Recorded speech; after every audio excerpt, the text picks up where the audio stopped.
మాట్లాడకూడదు, ఎవరితో ఫ్రీగా మాట్లాడినా ఎందుకు మాట్లాడావు, మా అక్క చెల్లెళ్ళ వాళ్ళ దగ్గరికి వెళ్తే ఎందుకు వెళ్ళావు అనేటువంటి గొడవ స్టార్ట్ చేస్తారు సార్. మామూలుగా వంట రూమ్లో వెళ్తా సార్, వంట రూమ్లో వంట చేసుకుంటూ చాకు తీసుకొని కోసేసుకుంటుందండి. నిజంగా ప్రాణాలు తీసుకునే అంత భయంకరమైన గొడవలు అంశాలు ఉన్నాయమ్మా మీ ఇద్దరి మధ్యన? నేను ఎక్కడ కూడా ఏం జరిగినా కూడా నేను అతను ఒక మాట పల్లె తనలేదు. ఏదైనా ఉంటే నన్ను నేను హింసించుకున్నా.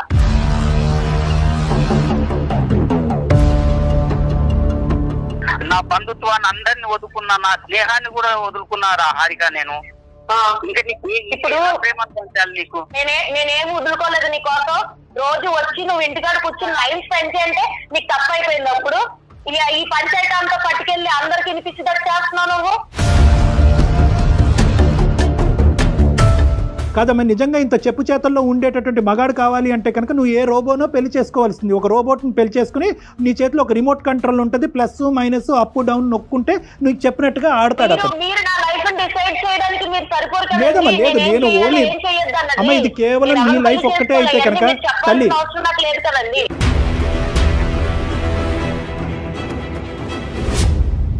డాక్టర్ గారు ఏం చెప్తున్నారు, మీరేం మాట్లాడుతున్నారు, మీరెవరు అని అడుగుతున్నారు. అది డాక్టర్ అయినా అవ్వండి, ఇంకెవరైనా అవ్వండి, నాకు ఎవరు ఇష్టం లేదు. అది ఏదన్నా మీ ఇద్దరు మా ఇద్దరు ఇంకెవరి ద్వారా నాకు ఇష్టం లేదు. నువ్వు చెప్పినట్టే వింటున్నాను కదా హారిక. ఏంటన్నా నువ్వు చెప్పినట్టే వింటున్నాను? నువ్వు ఆవిడ టీచరు, నువ్వు స్టూడెంటా? బాగుందయ్యా మీ స్కూలు. నేను చెప్పినట్టు వింటున్నాను అని అంటా, మరి ఆవిడ చెప్పినట్టే విను. మాకెందుకు ఫోన్ చేసావు? మనకేమన్నా సొల్యూషన్ దొరుకుతుందేమనే. సొల్యూషన్ రా, ఇంటికి రా, నేను చూపిస్తాను నీకు సొల్యూషన్ ఏంటో.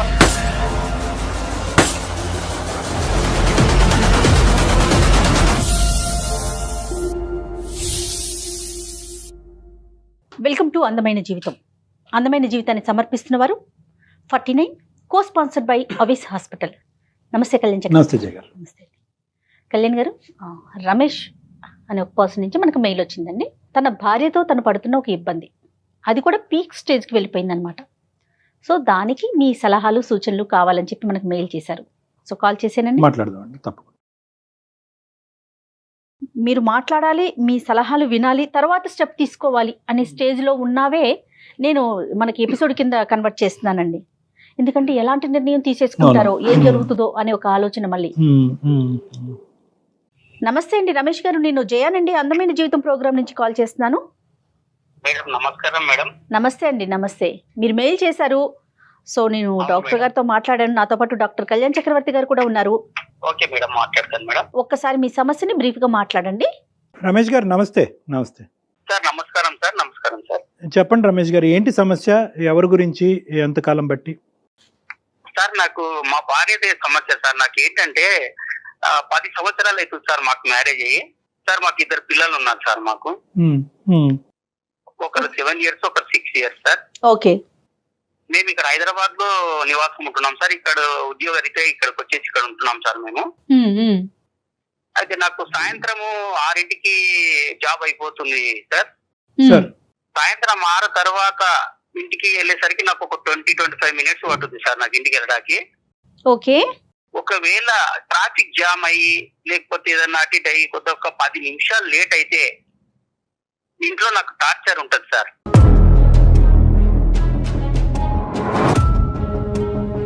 ఏంటంటే ఎక్కడికి వెళ్ళావు, 10 నిమిషాలు ఎక్కడికి వెళ్ళావు నువ్వు, 10 నిమిషాలు ఎక్కడికి వెళ్తారు, ఎందుకు తొందరగా రాలేదు, ఇలాంటి టార్చర్స్ మొదలైతాయి మేడం.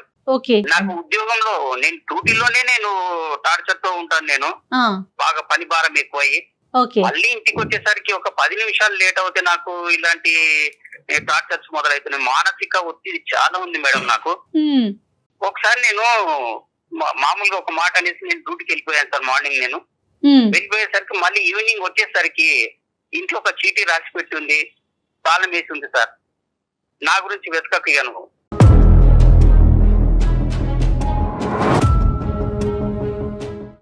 నేను ఎక్కడికైనా వెళ్ళిపోతున్నానని. నేను 2 పిల్లలు తీసుకొని వెళ్ళిపోయింది మేడం.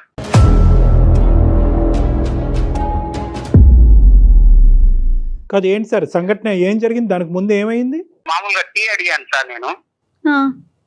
ఆ టీ అడిగిన దానికి కూడా అంటే మామూలు అంతకంటే ముందు రోజు ఏమంటే కొంత 10 నిమిషాలు లేట్ వచ్చాను సార్ నేను డ్యూటీ నుండి. మళ్ళీ లేట్ అయ్యారనేది లేట్ అయ్యే దానికి మామూలు చిన్న చిన్న సమస్యలు సార్, ఇవి పెద్ద సమస్యలు కావు సార్. చిన్న సమస్యలకి అవి పెద్దగా చేసుకొని నాకు మెంటల్ టార్చర్ పెట్టేస్తుంది సార్. ఎక్కడుందండి? వాళ్ళ ఇంటికి వెళ్ళిందా? లేదు సార్, వాళ్ళ ఇంటికి వెళ్ళలేదు సార్. మళ్ళీ ఎక్కడ హైదరాబాద్ లోనే ఉంది సార్. సార్ రైల్వే స్టేషన్లు వెతికాను, తర్వాత ట్యాంక్ బండ్ దగ్గర వెతికాను. అదే కదా మరి, మనుషులు కనిపించకపోతే అది ఎంత కంగారు. నరకం లేండి, అది నరకం. తర్వాత సార్, తర్వాత ఇంకా ఎలాంటివి ఏమైనాయి? నేను టీ పెట్టిమంటే టీ పెట్టడానికి వెళ్ళి మామూలుగా చిన్న గొడవతో స్టార్ట్ అయ్యి మామూలుగా చీర కొంగు మన స్టవ్ పైన పెట్టి పడేస్తుంది సార్.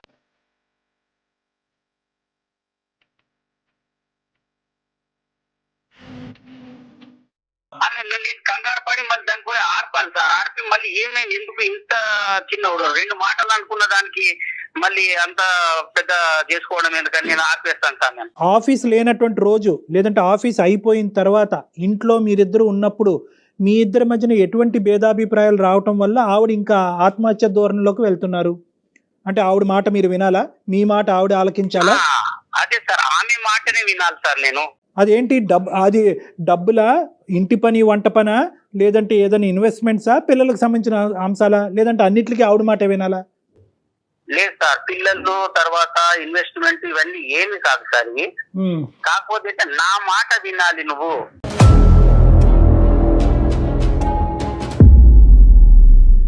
పెళ్ళైన దగ్గర నుంచి ఇంతేనా? పెళ్ళైన దగ్గర నుంచి ఇంతే మేడం. మామూలుగా ఒక 2-3 నెలలు మామూలుగా ఉన్నారు మేడం. ఎన్ని సంవత్సరాలు అవుతుందండి మీకు పెళ్ళయి? 10 సంవత్సరాలు అవుతుంది మేడం. ఇద్దరు పిల్లలు. ఇప్పుడు మా వాళ్ళు ఉన్నారు సార్. మా వాళ్ళ దగ్గరికి నేను వెళ్ళాను అనుకోండి, మా అక్క చెల్లెళ్ళ వాళ్ళ దగ్గరికి వెళ్తే ఎందుకు వెళ్ళావు అనేటువంటి గొడవ స్టార్ట్ చేస్తారు సార్. వాళ్ళ దగ్గరికి వెళ్ళొద్దు, నేను ఎవరి దగ్గరికి వెళ్ళొద్దు, నేను ఎవరితో మాట్లాడకూడదు, ఎవరితో ఫ్రీగా మాట్లాడినా ఎందుకు మాట్లాడావు, ఈ అనుమానంతో మళ్ళీ ఇంటికి వచ్చిన తర్వాత ఏమన్నారు సార్, మళ్ళీ 10 తర్వాత ఇలాంటి టార్చర్ స్టార్ట్ చేస్తుంది సార్. 10 తర్వాత టార్చర్ స్టార్ట్ చేసిన తర్వాత 11-12 అవుతుంది సార్ మాకు ఈ గొడవ, చిన్న చిన్న గొడవలు. ఇంట్లోంచి వెళ్ళిపోవటం ఒకటి, చీర కొంగు ఏమొచ్చి స్టవ్ మీద వేసి తను హామ్ చేసుకునేటటువంటిది ఇంకా ఏమైనా ఉన్నాయండి ఇలాగా? ఇంకా ఉన్నాయి సార్. మామూలు వంట రూమ్ లో వెళ్తా సార్, వంట రూమ్ లో వంట చేసుకుంటూ చాప్ తీసుకొని పోసేసుకుంటుందండి.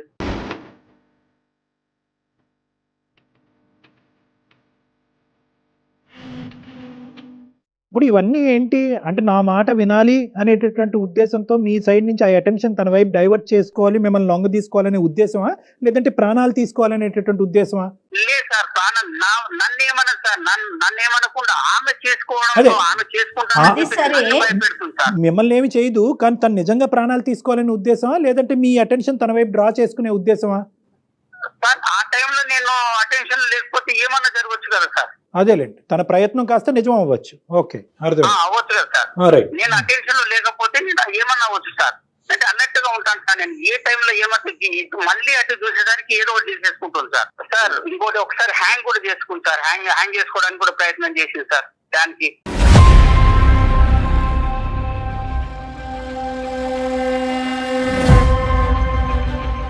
ఆవిడ ఇంత భయంకరమైనటువంటి స్టెప్స్ తీసుకోవడానికి మీరేమి ఆవిడ్ని రెచ్చగొట్టే ప్రయత్నం, లేదంటే మాటలతో ఏమన్నా ప్రోత్సహించి ఆ విధంగా ఏమన్నా చేస్తున్నారన్నట్టు మీకేం అనిపించట్లేదా? నేను ఏం చేయను సార్, నేను అలాంటివి కూడా ఏం చేయను సార్. ఆమె చెప్పినట్లే వింటాను. ఎప్పుడన్నా ఇలాగా జరిగినప్పుడు ఏమన్నా కొంచెం ఒక మాట ఏమన్నా అన్నప్పుడు నా మాటనే వినాలి నువ్వు. మీకేమన్నా అలవాట్లు ఉన్నాయా సార్? మీకేమన్నా అలవాట్లు ఉన్నాయా, డ్రింకింగ్ కానీ స్మోకింగ్ కానీ? లేవు సార్, నాకు అలాంటివి ఏం లేవు సార్. సార్ నేను ఇంట్లోనే ఈ బాధపడుతున్నాను సార్. నేను బయట అవన్నీ ఎఫెక్ట్ చెల్లబెట్టుకుంటాను సార్. నేను అదే అర్థమైంది నాకు. మీరు వెళ్ళి మీ పేరెంట్స్కి కానీ వాళ్ళ పేరెంట్స్కి కానీ చెప్పడం జరిగిందా? ఇది ఏమైనా పెద్దల పంచాయతీ వరకు వెళ్ళిందా ఈ అమ్మాయి యొక్క ప్రవర్తన? ఎందుకంటే రేపు పొద్దున ఆ అమ్మాయి ఏమన్నా చేసుకుంటే, ఒకటి ఆ అమ్మాయి చనిపోవటం, పిల్లలకి తల్లి లేకుండా అవటమే కాకుండా మీరు కూడా రకరకాల చిక్కుల్లో పడతారు. కాబట్టి ఇది ఎప్పుడు ఇంటి బయటకు తీసుకెళ్లారా? లేదు సార్, వాళ్ళ పేరెంట్స్ తో కూడా మాట్లాడాను సార్. వాళ్ళ పేరెంట్స్ ముందు కూడా సూసైడ్ చేసుకోవడానికి అటెంప్ట్ చేసింది సార్.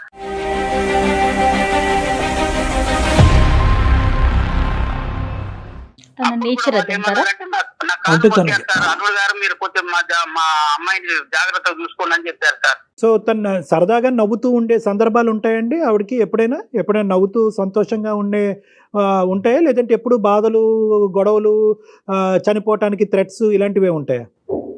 అలా ఉండదు సార్ ఎప్పుడు. కాకపోతే కాకపోతే ఏంటంటే ఎప్పుడు నేను చెప్పినట్లు వింటే హ్యాపీ. సంతోషంగా ఉంటుంది సార్. ఓకే, ఆమె చెప్పినట్లు వినాలి, రైట్. ఆమె ముందు కూర్చోవాలి, ఆమె చెప్పిందే చేయాలి. ఇంట్లో ఫైనాన్షియల్ గా అంటే మొత్తం ఇల్లంతా ఎవరు చూసుకుంటారండి? తనే హ్యాండిల్ చేస్తారా మీరా? తనే హ్యాండిల్ చేస్తుంది మేడం. డబ్బులంతా తనే చూసుకుంటారు, ఎవరికి ఇవ్వాలన్నా ఏం చేయాలన్నా. సో ఇంకొక పాయింట్ మీరు ఏం చెప్పారంటే కనుక గొడవ పడతారు కానీ మిమ్మల్ని తిట్టడం కానీ అసభ్యకరంగా తిట్టడం కానీ మిమ్మల్ని హాని చేయడం కానీ అవి చేయదు. ఏం చేస్తారు, నన్ను ఏమన్నది సార్. కాకపోతే ఏంటంటే ఆమె ఏమన్నా చేసుకుంటే నాకు భయం సార్. నాకు ఒక మానసికమైనటువంటి ఒత్తిడికి లోనయ్యాను సార్ నేను. ఆఫ్ కోర్స్ అది భయంకరమైనటువంటి నరకం లేండి. ఎందుకంటే ఆఫీస్లో కూర్చోలేరు, ఇంట్లో కూర్చోలేరు, ఎక్కడ నిలబడలేరు. తనకు కావాల్సినటువంటి విధానం భర్త పాటించాలి అంటే కనుక తన ప్రాణాలు తీసుకోవటం గురించి కూడా తను వెనకాడదు. తన బాధ్యత ఏంటి, పిల్లలకి తల్లి ఏంటి, రేపొద్దున నిజంగా తను చేసేటటువంటి అటెంప్ట్ నిజమయ్యి తన ప్రాణాలు పోతే కనుక రేపొద్దున వచ్చే పరిస్థితి ఏంటి అన్నది కూడా అమ్మాయికి అర్థం కావట్లేదు. ఆవిడతో ఏమైనా మాట్లాడదామంటారా? ఆవిడ ఫోన్ ఏమండి మీ వైఫ్ తో ఏమైనా మాట్లాడొచ్చా? మనం డాక్టర్ గారితో మాట్లాడించొచ్చా? వద్దు మేడం, వద్దు మేడం.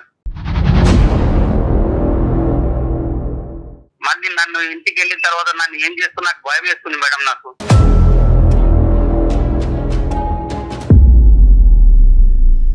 మరి లేదంటే నా దగ్గర తీసుకొస్తారా? పోనీ పర్సనల్ గా తీసుకెళ్తారా? అసలు రావాలి కదా తను. చూడండి ఒకసారి ఒక్క నిమిషం రమేష్ గారు, మీరు ఒకసారి ఆవిడకి ఫోన్ కనెక్ట్ చేసి నేను ఎలా మారాలో నీకు అనుగుణంగా నేను ఎలా మారాలో నాకు అర్థం కావట్లేదు, కాబట్టి నేను ఎలా మార్పు చెందితే కనుక నీకు నచ్చే విధంగా నీ ప్రాణాల మీదకి నువ్వు తీసుకురాకుండా విధంగా మలుచుకోవాలనే ఉద్దేశంతో నేను చేశానని చెప్పి మీ గురించి మాకు కాల్ చేసినట్టు ఆవిడతో చెప్పండి. ఆవిడ గురించి మాకు కాల్ చేసినట్టు వద్దు. అలా అయితే కనుక ఆవిడ మాట్లాడు, 2 సెకండ్లో ఫోన్ పెట్టేస్తారు, రేపు ఇంటికి వెళ్ళిన తర్వాత మీ పని అయిపోద్ది. కాబట్టి నేను ఎలా మారాలి అనే ఉద్దేశంతోనే నేను చేశాను అన్నట్టుగా ఒకసారి ట్రై చేయండి. మీ వైఫ్ గురించి కాదు, మీకోసమే మాకు కాల్ చేశారని చెప్పండి ఆవిడకి, అంతే కదండి? అంతే, బెటర్ అమ్మా. Okay madam. आपका कॉल होल्ड पर है, कृपया प्रतीक्षा कीजिए, please stay on the line. Hello Harika, చెప్పు. ఏంటి ఈ టైంలో ఫోన్ చేసావు? ఆఫీస్ లో వర్క్ లేదా? ఉంది, ఆఫీస్ లోనే ఉన్నా నేను. సాధారణంగా చేయను కదా ఫోన్ నువ్వు ఈ టైంకి. చేయను, కానీ ఇవాళ ఏంటంటే సుమన్ టీవీ అందమైన జీవితం ప్రోగ్రామ్ తెలుసు కదా అది. అయితే ఏం లేదు హారిక, మనం ఇప్పుడు చిన్న గొడవలు అవుతుంటాయి కదా మనకి ఇంట్లో. అయితే అవన్నీ నువ్వు వాళ్ళ దగ్గరికి వెళ్ళి చెప్తున్నావా కూర్చుని? వాళ్ళకి ఏమి వాళ్ళ దగ్గరికి వెళ్ళి ఏం చెప్పట్లేదు హారిక నేను. వాళ్ళు ఫోన్ లో ఉన్న లైన్ లో ఉన్నారు. ఆహా, నువ్వెప్పటి నుంచి ఇలాంటి అన్ని చేయడం మొదలెట్టావు? హారిక గారు ఒక్క నిమిషం అండి, మాట్లాడొచ్చండి హారిక గారు? చెప్పండి. నమస్తే అండి, మేము అందమైన జీవితం ప్రోగ్రామ్ నుంచి కాల్ చేస్తున్నాము. అయితే నమస్తే అండి. రమేష్ గారు, మాకు ఏం లేదు, మీ ఇద్దరి మధ్య ఏదో చిన్న డిస్టర్బెన్సెస్ ఉంటున్నాయి. నేను ఎలా మారాలి, నాకేం చేయాలో నాకు అర్థం కావట్లేదు. ఇది పీక్ స్టేజ్ కి వెళ్ళక ముందే ఒక్కసారి డాక్టర్ గారి సలహా ఇస్తే బాగుంటుంది. కాదండి, అవన్నీ నాకు చెప్తే సరిపోతుంది కదా, మీ అందరికి చెప్పాల్సిన అవసరం ఇక్కడ అందరూ అంటే ఎవరు లేరండి, మీరు జస్ట్ ఫోన్ కాల్ లో ఫోన్ కాల్ లో అయినా సరే. అతను ఈ రోజు ఏంటంటే ఇప్పుడుకొచ్చి మీ ఇద్దరి మధ్యన ఉండేటటువంటి పరిస్థితిని ఎవరికి వివరించలేదు, ఎవరికి చెప్పుకోలేదు. ఇది మీరు కూడా అంగీకరిస్తారు కదమ్మా? అతను ఏంటంటే ఏదైనా మీ ఇద్దరి మధ్యన 4 గోళ్ల మధ్యనే సెటిల్ చేసుకోవాలి, ఇంటి గుట్టు బయటకు తీసుకెళ్తాం ఎందుకని చెప్పి బహుశా దగ్గర మీ 10 సంవత్సరాల జీవితాన్ని అతను ఈ విధంగానే గడిపాడు. కానీ ఇదే ఫస్ట్ టైం మన ప్రోగ్రామ్ చూసి ఈ ప్రోగ్రామ్ మీద నమ్మకం కలిగి వీళ్ళు ఇన్వాల్వ్ అవుతే కనుక దీనికి ఒక సొల్యూషన్ వస్తుంది అని చెప్పి, అది కూడా ఎలా అడిగాడు, ఏమండి మా ఆవిడకి నచ్చేటటువంటి విధంగా నేను మారాలి అని అనుకుంటున్నాను, ఎన్ని ప్రయత్నాలు చేసినా నేను విఫలమవుతున్నాను, నేను నచ్చే విధంగా మారితే కనుక మా ఆవిడ మానసికంగా ప్రశాంతంగా ఉంటుంది, సో మా ఆవిడ ప్రశాంతత గురించి మా కుటుంబం గురించి నాకు ఒక 2 సలహాలు ఇవ్వండి అంటే, బాబు నీ సైడే చెప్తే మాకేం అర్థం అవుతుంది, ఆవిడకి కూడా ఫోన్ కలిపాయి అంటే అతను భయపడుతూ లాస్ట్ మినిట్లో మేమే కన్విన్స్ చేసి మీకు కల్పించాము. దయచేసి ఈ అంశం మీద అతని మీద మీరు కోప్పడద్దు, అసలు మీరు ప్రాణాలే తీసుకునే పరిస్థితి వరకు ఎందుకు వెళ్తుంది, ఎందుకు ఇన్ని అటెంప్ట్స్ చేశారు, ఏం జరుగుతుందో ఒకసారి చెప్పండి అమ్మా ప్లీజ్, మై రిక్వెస్ట్. ఏం లేదండి, ఇప్పుడు నాకు ఒక్కొక్కరికి ఒక్కొక్క రకంగా వాళ్ళ పైన ప్రేమ ఎలా ఉందన్నది తెలుస్తుంది. ఇప్పుడు నా భర్తకి నా పైన ప్రేమ ఎలా ఉందంటే నాకు ఇలాంటి చేసినప్పుడు ఆయనలో ఉన్న అసలైన ప్రేమ నాకు బయటకు తెలుస్తుంది. మిగతా అందరూ సినిమాల్లో చూపించినట్టు బయట పై మాట్లాడి అవన్నీ ఉత్తుత్తి డ్రామాలు. ఇప్పుడు భయం వచ్చింది అనుకోండి, లోపల నుంచి ఏమనిపిస్తే అదే కదా బయటకు వస్తుంది, అంతేగాని నటించలేడు కదా, భయం నటించలేడు కదా. సో నాకేదన్నా నచ్చలేదు అనుకోండి, ఇప్పుడు నేను ఏం చెప్తాను, నాతో ఉండమన్నాను, అందులో తప్పేం మాట్లాడా, లేదు కదా, నాతో ఉండు, నన్నే చూడు, నాతో మాట్లాడు, నువ్వు మాట్లాడే 10 నిమిషాలైనా నాతో మాట్లాడు, కామెడీ చేస్తా నాతో మాట్లాడు. నేను మా అమ్మగారి ఇంటికి వెళ్ళినా కూడా ఈయన్నే తీసుకుని వెళ్తాను, ఎందుకంటే నాకు అక్కడ కూడా ఒకదాన్ని ఉండడం ఇష్టం లేదు కాబట్టి ఈయనతో ఉండాలనుకుంటున్నా. అందులో తప్పేమని చెప్పండి. అతను మీతో ఉండాలి అన్నది అది ఫుల్ఫిల్ చేయలేకపోతున్నాడా, చేయగలుగుతున్నాడా? చేస్తున్నారండి. ఇప్పుడు దాని గురించి కంప్లైంట్ చేయడం ఎందుకని అంటున్నాను నేను. మీకు అవన్నీ కూడా ఒక కంప్లైంట్ లాగా నేను ఇంటికి వెళ్ళినా తీసుకురావాలి, ఇవన్నీ కూడా మీకు చెప్పాల్సినంత ఇది ఉండదు కదా అని నేను అంటున్నా. కానీ అంతకంటే ముఖ్యం ఏంటంటే రోజువారీ అంశాల్లో అతను చెప్పడం ఏంటంటే కనుక నేను ఒకసారి ట్రాఫిక్ డిలే ఇంకో కారణాల వల్ల ఇంటికి టైంకి చేరుకోలేనండి, అది కూడా ఒక ప్రాబ్లం అయిపోతుంది. నిజంగా ప్రాణాలు తీసుకునే అంత భయంకరమైన గొడవలు అంశాలు ఉన్నాయమ్మా మీ ఇద్దరి మధ్యన? అంత అంశాలు ఏం లేవండి. నా ప్రేమ నేను ఇలాగే చూపించగలను, నాకు ఇలాగే వచ్చు, నేను ఇలాగే ఉంటా. నాకు ప్రేమ వచ్చినా కోపం వచ్చినా నేను ఏదైనా ఎక్స్ట్రీమ్ లెవెల్లోనే చేస్తాను.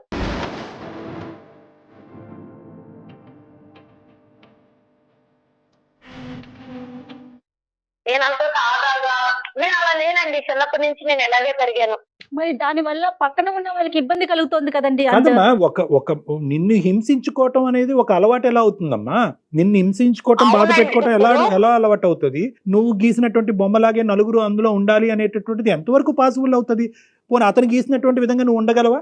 ఇక్కడ థింగ్ ఏంటంటేనండి, నేను నలుగురిని ఉండాలని నేను కోరుకోవట్లేదు. ఒకటి, నేను ఆయన పెళ్లి చేసుకున్నాను, ఆయన నన్ను పెళ్లి చేసుకున్నాడు, నా మనిషి అన్నవాడు నాకు తగ్గట్టు ఉండాలన్నది నేను అనుకుంటున్నాను. నేను మా అమ్మ నాన్న వదిలేసి వచ్చినప్పుడు ఇతనే నా ప్రపంచం అనుకున్నప్పుడు నాకు నచ్చినట్టు నేను ఉండాలనుకుంటాను, అందులో తప్పేం లేదు కదండి. ఇంకొకటి, నేను ఎక్కడ కూడా ఏం జరిగినా కూడా నేను అతను ఒక మాట పల్లెత్తి అనలేదు, ఒక రోజు కొట్టింది లేదు, ఒక రోజు ఏమి చేసి తిట్టింది కూడా లేదు. ఏదైనా ఉంటే నన్ను నేను హింసించుకుంటున్నా.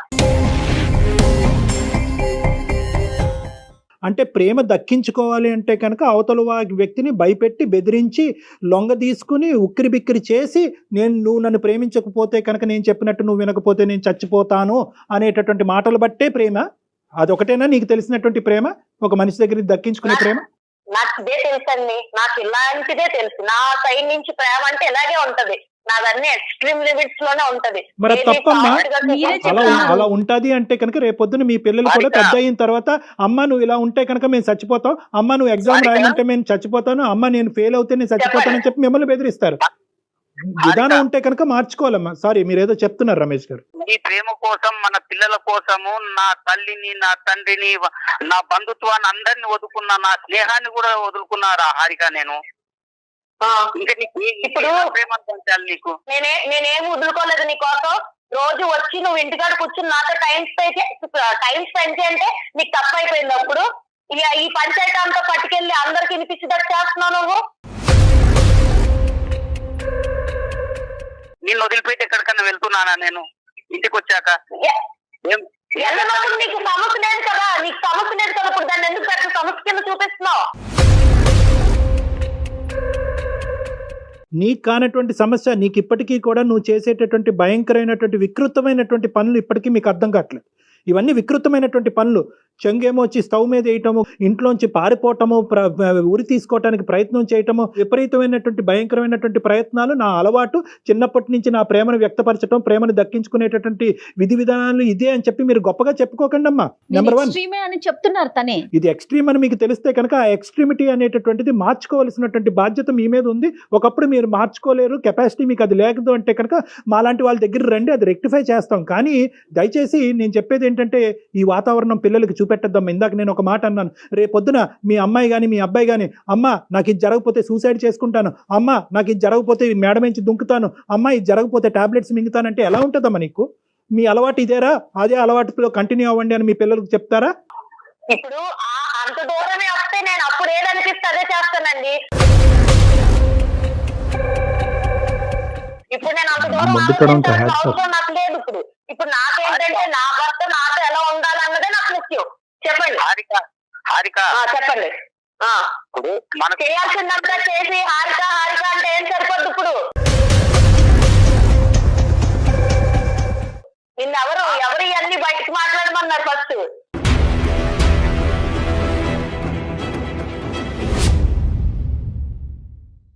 లేదు కాదు హారిక, మనకు పెళ్లి అయి 10 సంవత్సరాలు అయిపోయింది, 2 పిల్లలు ఉన్నారు హారిక మనకి.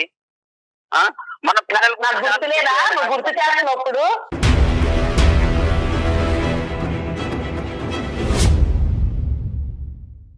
అందుకే కదా నువ్వు సరిగ్గా సరిపోద్ది కదా. నువ్వు అలాంటి ఏమి చేయనప్పుడు నేను ఎందుకు అలాంటి పనులు అంటే చేస్తాను? సరిగ్గా అంటే ఎలా ఉండాలని కోరుకుంటున్నారు హారిక? నాకేం లేదండి. ఆఫీస్ అయిపోయాక వచ్చి నాతో పాటు కూర్చొని టైం స్పెండ్ చేయాలి, నాతో మాట్లాడాలి, ఏదన్నా ఉంటే నాతో షేర్ చేసుకోవాలి. అన్ని నేనే అవ్వాలని నేను అనుకుంటున్నా. అందులో తప్పే ఉంది. ఆయనకంటే సొంత ప్రపంచం లేదా?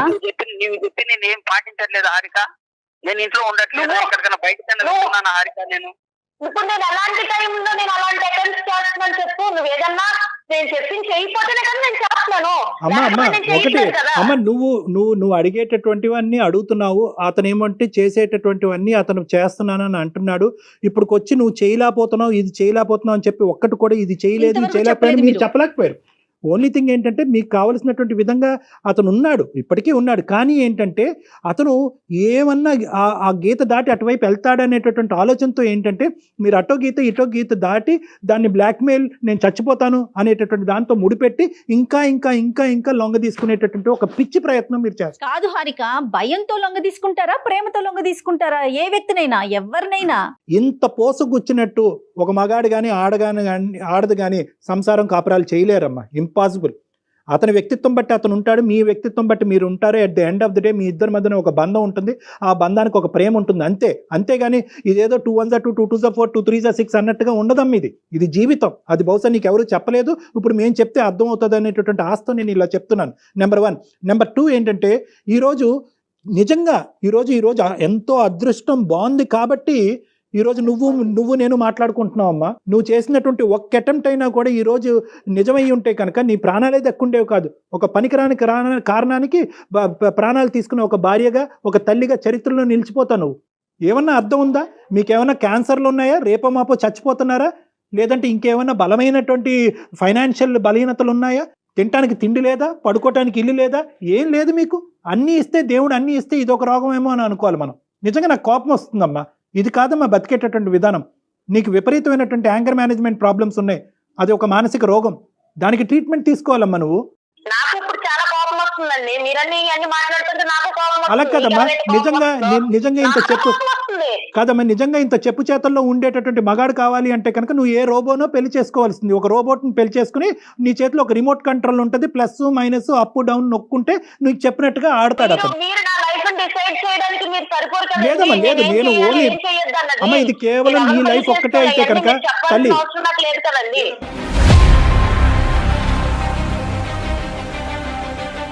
నీ లైఫ్ ఒక్కటే అయితే కనుక నేను ఇలా మాట్లాడినమ్మా. నీ లైఫ్, నీ పిల్లల లైఫ్, నీ భర్త లైఫ్, అందరి లైఫ్స్ ఇక్కడ ముడిపడి ఉన్నాయి కాబట్టి నీకు చెప్తున్నాను. నీకొక్కదానికి చెప్పేటటువంటి కెపాసిటీ నాకు లేకపోవచ్చు. అర్థమయ్యే విధంగా డాక్టర్ గారు చెప్తుంటేనే మీరు మాట్లాడే విధానం అర్థమవుతోందండి. మీరు ఎలా మాట్లాడుతున్నారు? డాక్టర్ గారు ఏం చెప్తున్నారు, మీరేం మాట్లాడుతున్నారు, మీరెవరు అని అడుగుతున్నారు. ఏమండి పద్ధతేనా? నాకు ఇదంతా కాదండి. నాకు ఇంకొక పర్సన్ మా రిలేషన్ లో దూరడం నాకు ఇష్టం లేదు.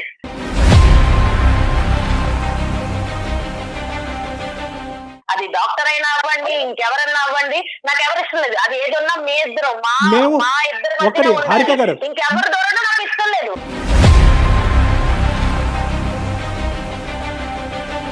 సూపర్, కరెక్ట్ హారిక గారు. ఈ సెకండ్లో మేము ఫోన్ కాల్ కట్టి బయటకు వెళ్ళిపోతాం. మీకు ఒక 1 వీక్ టైం ఇస్తాం. మీ ఇష్యూని రిజాల్వ్ చేసుకుంటారా? మీ ఇష్యూని మీ ప్రాణాల మీద తీసుకొచ్చుకోకుండా, సూసైడ్ చేసుకుంటాననేటటువంటి మాటలు రాకుండా, అటువంటి అటెంప్ట్లు చేయకుండా, ఇంట్లోంచి పారిపోకుండా మీరు మీ ఇష్యూని రిజాల్వ్ చేసుకునేటట్టు అయితే కనుక మాకెందుకమ్మా? మాకు ఇంకో 2000 మీ ఈమెయిల్స్ వెయిట్ చేస్తున్నాయి. మాకు బాబు మాకు హెల్ప్ చేయండి, బాబు మాకు హెల్ప్ చేయండి అని ఇంకో 2000 ఈమెయిల్స్ మాకు పెండింగ్లో ఉన్నాయి. వాళ్ళకి చేసుకుంటాం పోయి. వద్దనుకునే దానికి నీకెందుకు చేస్తాం? నిజంగా నువ్వు వారం రోజుల టైంలో కదమ్మా హారిక గారు, నిజంగా అతను చేసినా మేం చేసినా ఎవరు చేసినా ఒక వారం రోజుల్లో మీ యొక్క ఇష్యూని మీ హస్బెండ్కి మీ పిల్లలకి ఇబ్బంది లేనటువంటి పరిస్థితుల్లో రిజాల్వ్ చేసుకునే కెపాసిటీ మెంటాలిటీకి మీకుందా? ఏది ఉన్నది నేను చూసుకుంటానండి.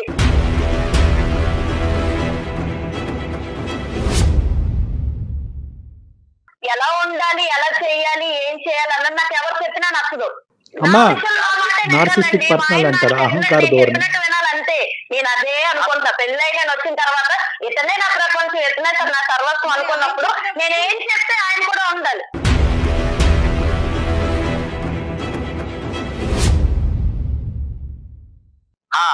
డాక్టర్ గారు మీరు వింటున్నారు కదా, వ్యవహారం రోజు ఇలాగే ఉంటుందండి నాకు ఇంట్లో టార్చర్.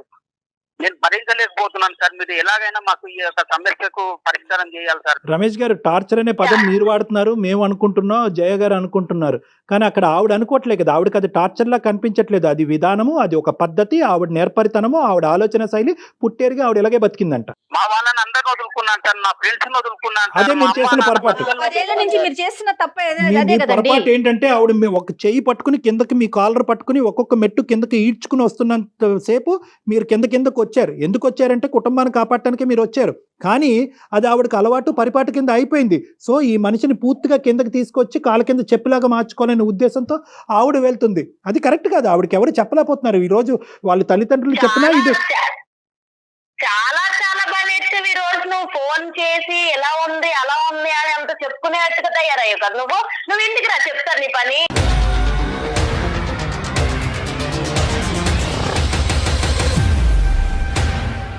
హారిక సారీ అమ్మ మేమేమైనా తప్పుగా మాట్లాడితే క్షమించండి, కానీ ఒక్క నిమిషం ఇంటికి రాస్తే చూద్దాం అని చెప్పి ఈరోజు ఇప్పటి వరకు అతను చూడలేదు అని అన్నావు.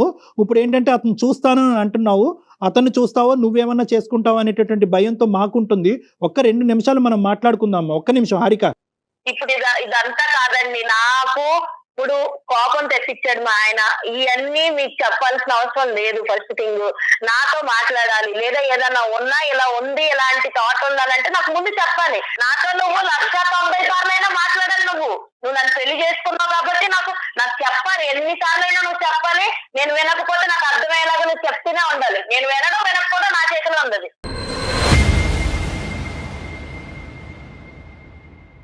హారిక మనకు పెళ్లి చేసేది పెద్ద మనుషులే కదా, వాళ్ళే కదా మనకు అంతా చేసేది. పెద్ద మనుషులు చెప్తారు కదా మనకి. అతను గట్టిగా మాట్లాడితే ఆవిడ చేయిపోయి ఏదైనా చేసుకుంటదని చెప్పి అతను పిల్లిలాగా అతను ఉన్నాడు. కాదమ్మా హారిక. హలో హారిక అమ్మా, చెప్పండి. నీకు చెప్పేటటువంటి కెపాసిటీ, స్థాయి, స్తోమత బహుశా ఎవరికి లేదేమో. అలాంటి వాడు ఎవరు ఇప్పుడు వచ్చి భూప్రపంచమే పుట్టెరుగు ఉండడు. కానీ నేనేమంటున్నానంటే ఒక్కసారి ఇదే పని ఏదైతే కనుక నువ్వు నచ్చక మీ ఆయన ఆత్మహత్య ధోరణి ఇదే రేపు పొద్దున్న ఫ్యూచర్ గురించి నాకు అనవసరం అండి, ఈ రోజు గురించి నేను బతుకుతాను అని చెప్పి ఏదో మాట్లాడుతున్నావు. కానీ రేపొద్దున నీ పిల్లలు ఇదే చూసి అమ్మ మేము కూడా చచ్చిపోతామమ్మా అనేటటువంటి మాట అంటే కనుక అది మీరు ఏకీభవిస్తారా? ఒక ప్రాబ్లంకి అది సొల్యూషనా? నేను అందుకే అంటున్నానండి, నేను ఫ్యూచర్ గురించి ఇప్పుడు ఆలోచించను. అండ్ ఇంకా మేము ఏం గొడవ పడినా ఏం చేసినా సరే అది మేమిద్దరం ఎక్కువ ఉన్నప్పుడే నేను ఎక్కువ గొడవపడ్డాను. కానీ పిల్లల ముందు నేను అంత ఎక్కువగా అయితే గొడవపడిన సందర్భాలు అయితే లేవు. అమ్మా ఇది ఎంతకాలం నీ ఫ్యూచర్ ఎక్కడో లేదమ్మా. నీ ఫ్యూచర్ ఏమి 100 కిలోమీటర్ల దూరంలో లేదు. ఇది ఒక 10 రోజుల్లో, ఒక 2 నెలల్లో, 1 సంవత్సరం దూరంలోనే ఉంది. ఇటువంటి ధోరణి నీ పిల్లలకు అలవాటు అవటానికి, ఇటువంటి ధోరణిలో మీ భర్త కూడా మాట్లాడటానికి, లేదంటే ఈ హింస భరించలేక నువ్వు చెప్పి చేస్తున్నావు. అతను చెప్పకుండా చేస్తాడు. అప్పుడేం చేస్తాడు? హారిక నా ఆలోచన అంతా నువ్వు నా పిల్లలే హారిక, మీరే నాకు సర్వస్వం హారిక. నాకు అంత ఆలోచన ఉన్నాడు అయితే నువ్వు ఇట్లా ఫోన్లు కలిపి ఫోన్లు చేయించి మాట్లాడించాడు కాదు. కానీ నువ్వు మాట్లాడుకో. నువ్వు చేసిందంతా చూసాను, నువ్వేం చేసావు కూడా నాకు అర్థమైంది. నీకు ఎంత సంధిస్తే నువ్వు ఎలాంటి పనులు చేస్తావో కూడా నేను ఊహించగలను. అందుకే నేను ఎంత కూడా నీకు గ్యాప్ ఇవ్వకుండా నువ్వు టైం అయ్యాక ఇంటికి రావాలన్న అందులో నేను నిస్వార్థంగా ప్రేమించాలని అనుకుంటున్నా. అందులో తప్పే ఉంది. నీకు అది ఇబ్బంది అయిపోతుందా? నాకు తెలియక అడుగుతున్నాను. కాదు హారిక, నేను కాదని ఎక్కడికన్నా వెళ్ళానా రాధిక? నేను ఎక్కడికన్నా వెళ్ళానా? కంప్లైంట్ లేనప్పుడు నీకు వెళ్ళనప్పుడు నీకు కంప్లైంట్ లేనప్పుడు ఇప్పుడు ఎందుకు దాన్ని పెద్ద కంప్లైంట్ కింద చూపిస్తున్నావు? మరి కాదు హారిక, నువ్వు చెప్పినట్టే వింటున్నాను కదా హారిక. ఏంటి నాన్న నువ్వు చెప్పినట్టే వింటున్నాను? నువ్వు ఆవిడ టీచరు, నువ్వు స్టూడెంటా? బాగుందయ్యా మీ స్కూలు. ఇదంతా కాదు, నేను చెప్పినట్టు వింటున్నాను అని అంటావు. మరి ఆవిడ చెప్పినట్టే విను. మాకెందుకు ఫోన్ చేసావు? ఇక్కడ కర్ర ఎరగకూడదు, పాము సాగకూడదు అంటే ఎలాగా? మేము గట్టిగా చెప్తుంటే నువ్వేమో ఆ అమ్మాయి కాళ్ళ వేళ్ళ పెట్టుకుని బతుమాలుతున్నావు. సరే నీ భయాలు నీకు ఉండొచ్చు, ఇంటికి వెళ్ళేటప్పటికి ఆ అమ్మాయి ఏమవుతుందో అనే భయం నీకు ఉండొచ్చు. కానీ ఈ సమస్యకి పరిష్కారం ఎలాగా? ఆ తల్లిదండ్రులు చెప్పలేరు, ఎదిరింటోళ్ళు పక్కింటోళ్ళు చెప్పలేదు, ఒక డాక్టర్ గారు, ఒక సీనియర్ యాంకర్ గారు చెప్పలేరు. ఇంకెవరు చెప్తారు? ఆవిడకి ఎవరొకరు చెప్పాలి కదా. మేము ఒక విధంగా తీసుకెళ్తుంటే నీ పాలు పట్టుకుంటా నువ్వు సమయం అంటే ఏంటి?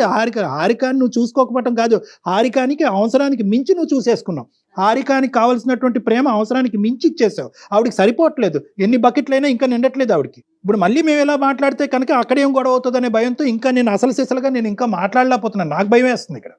ఇన్ని మాటలు అనిపించాలని నన్ను చోకి ఫోన్ చేసింది లేదా మెయిల్స్ పెట్టింది. నిన్ను ఇన్ని మాటలు అనిపించడానికి కాదు హారిక, మనకేమైనా సొల్యూషన్ దొరుకుతుందేమనే నేను కాల్ చేశాను నేను. ఆహా, సొల్యూషన్ రా, ఇంటికి రా, నేను చూపిస్తాను నీకు సొల్యూషన్ ఏంటో.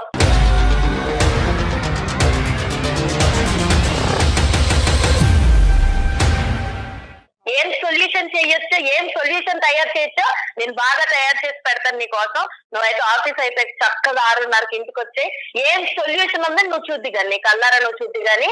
థ్యాంక్ యూ సో మచ్ అండి మీ అందరికి. మీరు మాట్లాడింది నాకు హారిక అమ్మ దయచేసి అమ్మ ఒకటి, నువ్వు అతనికి ఏం సొల్యూషన్ ఏ సూప్ పెడతావో నాకు తెలియదు, కానీ నేను ఒకటే అడుగుతున్నాను, ఒక్కసారి అవకాశం ఉంటే కనుక ఈ రోజు అతను చేసినటువంటి తప్పుకి బహుశా అతను మీకు కాల్ చేసి మేమే అతన్ని ఇబ్బంది పెట్టి బలవంతంగా నీకు కాల్ చేయించడం జరిగింది. ఎందుకంటే ఎక్కడో చోట ఒక సానుకూలమైనటువంటి పరిష్కారం ఈ ప్రాబ్లంకి ఉంటుందేమో అనే ఉద్దేశంతో నేనే కలపండి అంటే అతను చాలా భయంతో కలిపాడు. ఇందులో అతను తప్పేం లేదు. బహుశా ఏదైనా తప్పు ఉంటే నాదే. నేను ఒకటే మిమ్మల్ని రిక్వెస్ట్ చేసుకునేది ఏంటంటే, ఒక్క 2-3 రోజులు శాంతియుతమైనటువంటి వాతావరణంలో నా క్లినిక్ వైపు నుంచి మీరు వెళ్ళేటట్టుగా అయితే ఒక్కసారి నా క్లినిక్ రండి ప్లీజ్, మనం కూర్చొని మాట్లాడుకుందాం. సరే అండి, నాకైతే ప్రస్తుతానికి ఎవరి వాదనలు ఎవరి పరిష్కారాలు వినే ఉద్దేశం అయితే నాకు లేదు. మొత్తానికి ఈ రోజు మీరైతే మాట్లాడారు కాబట్టి థ్యాంక్ యూ సో మచ్. దానికోసం అయితే ఉంటాను. మరి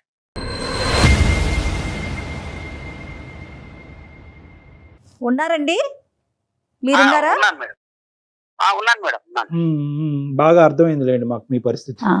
10 ఏళ్ల నుంచి మీరు ఎంత బాధ అనుభవిస్తున్నారు. తర్వాత ఆవిడ అలా మీరు ఇలా ఉండబట్టి ఆవిడ అలా మాట్లాడుతుందేమో, అదొక పాయింట్. రెండోది ఏంటంటే, నేను అన్ని త్యాగాలు చేసేసాను, మీరు ఎన్ని త్యాగాలు చేసినా కూడా at the end of the day ఈ సమస్యకి పరిష్కారం అయితే లేదు కదా. కాబట్టి మీకు అర్థం అవ్వాల్సింది ఏంటంటే, మీరు మీలాగా బతకటం అనేటటువంటిది కూడా ఇంపార్టెంట్. మీరు త్యాగాలు అనే ధోరణిలో వెళ్తూ మిమ్మల్ని మీరే మర్చిపోయేటటువంటి విధంగా ఆవిడ కాళ్ళ కింద ఒక ఇదిగా మారిపోవటం అనేది కూడా కరెక్ట్ కాదన్నది ఇప్పుడు అర్థం అవుతుంది. మీరే తెలిసి తెలియకుండా ఆవిడకి నేను లొంగ తీసుకునే కొద్దీ ఇంకా తొక్కే కొద్దీ మా ఆయన ఇలా అవుతాడు అనేటటువంటిది అలవాటు చేశారు. ఇక్కడ మీ జుట్టు అందించారు. ఇప్పుడు ఏంటంటే టూ లేట్. ఇప్పుడు ఇదంతా మాట్లాడుకో, మొక్కగా ఉంది మానే వంగునా అని అంటారు. సో ఇదంతా టూ లేట్. స్టార్టింగ్ లోనే ఏంటి నువ్వు చేసేటటువంటి డామినేషన్, ఇది కరెక్ట్ కాదు. నా ఫ్యామిలీ అని నా ఫ్యామిలీ కోసం చేశాను సార్ నేను ఇదంతాను. చేశారు, కానీ ఫలితం ఏది? ఆ బకెట్ ఎక్కడ నిండింది? ఆ సంతృప్తి ఎక్కడొచ్చింది? ఇంత చేసినా కూడా ఆవిడ నోట్లోంచి ఒక్క పదం వచ్చిందా? ఏమయ్యా నాయన నువ్వు ఇన్ని చేసావు, ఇన్ని త్యాగాలు చేసావు అని ఒక్క మాట వచ్చిందా? కానీ నెగిటివ్ గా కూడా ఏం చెప్పలేకపోతున్నారు కదా కళ్యాణ్ గారు. అక్కడ నెగిటివ్ గా లేదు. ఆవిడ చెప్పేది ఏంటంటే, ప్రేమ దక్కించుకోవటం అనే దానికి ప్రాసెస్ ఇదేనంట. అంటే ఏంటంటే, అవతల మనిషి ప్రేమించకపోతే ప్రేమ ఇవ్వలేమో అనేటటువంటి భయంతో అతన్ని పిండి భయపెట్టి అతనిలో ఒక బెదిరింపు చేసి ఆ ప్రేమ తనకు తాను హామ్ చేసుకోవటం అనేటటువంటిది కూడా ఏంటంటేనమ్మా, ఇక్కడ చాలా వరకు చనిపోవాలి అనే ఆలోచన కాదు. ఇది బెదిరించేటటువంటి ధోరణే. కానీ ఇందాక రమేష్ గారు అన్నట్టు ఆ బెదిరింపు కాస్త నిజం అవ్వచ్చు. ఏదైనా అవకాశం ఉంటే ఒకసారి డాక్టర్ గారి దగ్గరికి వచ్చి కలిసే ప్రయత్నం చేయండి. మీ వైఫ్ ని తీసుకొని అంత అవకాశం ఇస్తారా మీకు? ప్రయత్నం చేస్తాను మేడం. డెఫినెట్ గా ఇదైనా ప్రయత్నం చేయండి. ఈ విషయాన్నైనా డాక్టర్ గారి దగ్గరికి తీసుకెళ్లేదైనా చాలా సిన్సియర్ గా గట్టిగా ప్రయత్నం చేసి ఆయన దగ్గర కూర్చోబెట్టండి. ఆయనతో మాట్లాడిన తర్వాత, అంటే డైరెక్ట్ గా ఫేస్ టు ఫేస్ మాట్లాడేటప్పటికి కొంచెం ఆలోచనలు మారుతాయి కదా. తప్పకుండా ప్రయత్నం చేస్తాను మేడం. నేను రిక్వెస్టింగ్ గానే మాట్లాడండి. అవసరమైతే 2 అపాలజీలు చెప్పండి. అలాగే సార్, అలాగే. రైట్ అండి. ఓకే రమేష్ గారు, అసలు సమాజం గాని కుటుంబ సభ్యులు గాని ఎవరు తోడుంటారండి ఇలాంటి క్యారెక్టర్ కి? ఫైనల్ గా చాలా మంచి ప్రశ్న అడిగారు. ఫైనల్ గా ఇలాంటి వాళ్ళ జీవితాలు ఏకాకిలు అయిపోతాయి. ఎవ్వరు ఉండరమ్మా, సంబంధికులు ఎవరు ఉండరు. తిరిగి చూస్తే ఎవరు కనిపించరు. తల్లిదండ్రులు ఆల్రెడీ డిశ్చార్జ్ అయిపోయారు. భర్త ఎంతో కాలం ఉండడు. ఇలాంటి వాళ్ళతో మనం ఇది రెక్టిఫై చేయకపోతే పిల్లలకి ఏముంది అంత ఓపిక వరకు? పిల్లలు ఎందుకు, అమ్మ నీ తిండి అక్కర్లేదు, మా తిప్పలేదు, మేము పడతాం అని చెప్పి తొందరలోనే వాళ్ళు దండం పెడతారు. సో ఇలాంటి వాళ్ళు ఖచ్చితంగా ఏకాకిలు అయిపోతారు. దేవుడి దేవల్ల మీ దాకా కౌన్సిలింగ్ వస్తే బాగుంటుంది. నేనైతే మన ప్రోగ్రామ్ ద్వారా అది కోరుకుంటున్నానండి. చూద్దాం మేడం, చూద్దాం. రైట్, నమస్తే.